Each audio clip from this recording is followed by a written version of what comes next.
Hey, what's up guys, Crazy here, back into No Man's Sky, and the synthesis update contains quite a lot of secret and undocumented changes that haven't appeared in the patch notes, to the point that players are now finding them out, and this can have quite a bit of an impact on your playthrough. Of course, we have hidden stats for starships that will have an impact when upgrading your class, planetary biomes, and the stats on upgrade modules have also changed ever since the Beyond update, and of course we also have a number of exploits and economy bugs that have been addressed. But one of them is still in the game, and this will let you earn billions of units as well as a ton of nanites very fast. So we are going to jump into all of this in just a bit. In the meantime, of course, if you enjoyed this video, a thumbs up on it would also be super appreciated. I'm going to start things off with something very important that most players should probably know, and that is the fact that ships in No Man's Sky also have hidden stats. This is something that you can't normally see in the game UI, but you will need a game save editor tool to visualize them. In this case, you can see stuff like the damage and the shield multipliers, the hyperdrive range, and all that kind of stuff.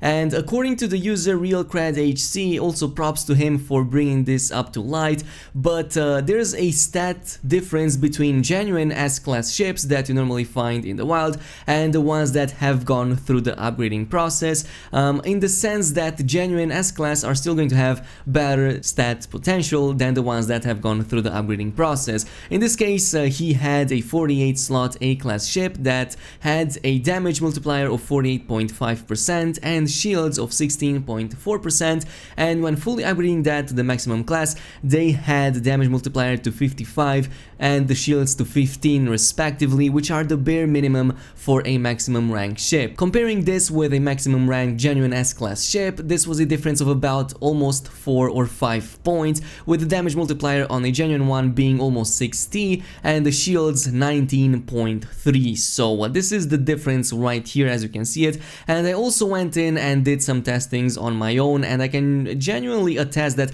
this is actually true. Let's say, for example, you get even a C class, such as for example this one over here, that only comes with a damage multiplier of 5.3 and shields of 0. If you upgrade that to the maximum rank, that is going to be a multiplier of again 55 and 15% for the damage and shields respectively. Meanwhile, comparing that to a genuine one that I found out in the wild a long time ago, it was quite a big difference. I mean, the damage multiplier on my genuine S-class was 59.9, almost 60, and shields 19.3. So the stats over here are very similar to those of RealCradHC over on Reddit, which pretty much means that every time you're going to upgrade a ship all the way to the maximum rank, it's always going to land with those base minimum stats, which are 55 for the damage and 15 for the shields. So this also means that if you liked hunting for S-class ships before, this is still going to be the best way to get the best stats possible. If you're looking into min-maxing stuff, into fully upgrading your ship with the best stats possible,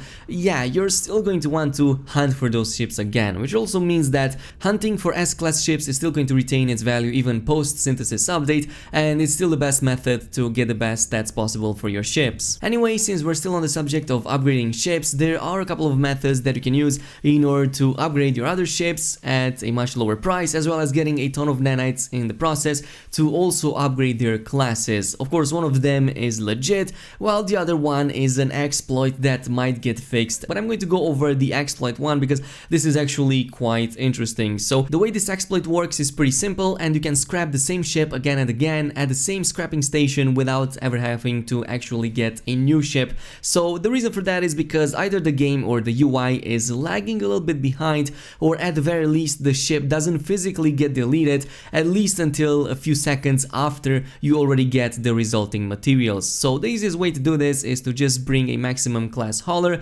go at the starship outfitting station, scrap the first one for around 88 million or 33 million depending on how many slots it has, and this will give you the scraps. As soon as you exit the starship outfitting station, immediately get back in the UI, and you should still see the option to claim scrap worth over there not being grayed out, and actually you can pick it, and as long as you still have free inventory slots, you can do this until you fully fill all of your inventories with all of the scrap scraps, and if you do this with haulers, as I was saying, you will get hundreds of millions of units in just a matter of minutes. So again, this is an exploit, do it at your own risk. Of course, you're not going to get banned, but it is a pretty nasty way to ruin your fun. I mean, there's so many ways to make money in the game, you don't necessarily need to use this, but if you do want to use this, well, it's still in the game at the time of making this video. Now, if you want to do this in the legit way and not abuse the exploit, there is one method that actually works really well, and this can save you both hundreds of millions of units, especially for the last inventory upgrades for your ship, as well as giving you a ton of nanites in the process. And this was also brought to light thanks to the user Supreme Omelette on Reddit. With this method, you're still going to scrap ships for parts, inventory augmentation slots, as well as upgrade modules,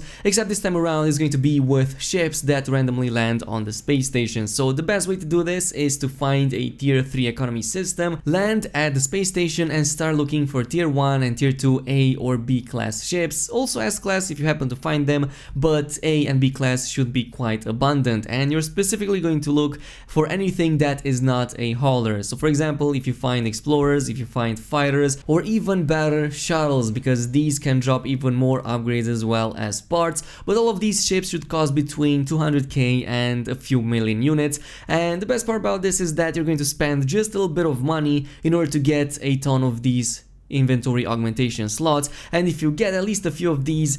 can save you hundreds of millions of units on the last few upgrades that you apply to your ship. So this is very important, but most important of them all, they also drop upgrade modules, and they drop quite a few of these. They can be A class, B class, even maximum rank, and you can sell these for nanites, and this is actually a very good way of actually getting the nanites to upgrade other ships to the maximum rank. Now do keep in mind that this is going to cost you units at first, because the value of the ship is going to be greater than the value of the scrap that results out of it, but on the long term this is going to save you a ton of units in the hundreds of millions, because you're not going to be spending those units to upgrade their inventory slots, but rather just to use those augmentation slots that you get from scrapping the ships in the first place. Otherwise, if you don't have the funds necessary, you can also use crashed ships with the same result, though this is going to be a little bit more time consuming since you also have to find them. But you can find these with distress signals, as well as using coordinates posted by people online, so this can also be very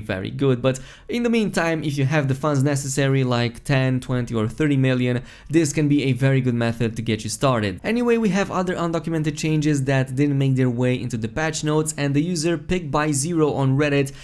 made this screenshot over here comparing his home planet in the Beyond update and now in the Synthesis update, and it seems that there are a few changes to the biomes going on, though it's nothing new. It just seems that there has been a slight reset to biome generation and overall planet looks. So if you have a home planet that seems a little bit different than how you remembered it, yeah, this is the reason why. It seems that the Synthesis update caused a slight universe reset, not too big because not all of the planets are affected according to the other users over here, but quite a number of them have been. The same goes with the upgrade modules, and I haven't seen anybody talking about this, but it seems that certain technology upgrades in the game have been affected by some of the new changes, to the point that some of their stats have been shifted around. For example, the maximum rank movement system upgrades have gone through some changes, at least in my case, and what I noticed in the new update was the fact that my jetpacks would generally deplete way faster than before. And the reason for that was because instead of the jetpack tanks that I had before, I had a new stat over here that it was basically making my jetpacks to use fuel faster but also regenerate it faster, and I didn't want that. So what I did is I brought some other modules over there, maximum rank ones, and reapplied them with the ones that had jetpack tanks plus 200 or 205%. This is what I did, and it's basically pretty much the same as it used to be. I'm not sure if other upgrade modules have been affected as well, but if you're seeing any differences in the way your character or your ship moves, it might be because some of these upgrade modules had their stats slightly reset, so there's that. As far as everything else goes, we had a hotfix for the planetary charts that didn't consume any navigation data when purchasing them from the cartographer NPC. So let's say for example you had a bunch of navigation data in your inventory, you could use these to buy an infinite amount of planetary charts because they would never get consumed when when using the UI over there. So this has been addressed with the recent patch. And finally, we also have a number of questions from you guys. A lot of players have been asking me, where can you find the new upgrades, especially the ones for the freighter? But yeah, you find this at the capital ship research station, which you can find in the captain's room on your actual freighter. So this is probably why so many people are having trouble with this, because every single other upgrade can be found on the space anomaly except the one for your capital ship. So yeah, this is the way you find it. You find it on your actual capital ship in the main room with the captain, and here is where you'll find all of the new stuff, including of course the matter beam, which lets you teleport everything from your actual freighter into your inventory without actually having to be on it. But otherwise, these have been all of the secret changes or undocumented changes added into No Man's Sky. Let me know down below if there's anything else that you found on top. In the meantime, if you enjoyed this video, as always, don't forget to comment, like and subscribe, and I'm gonna see you guys next time.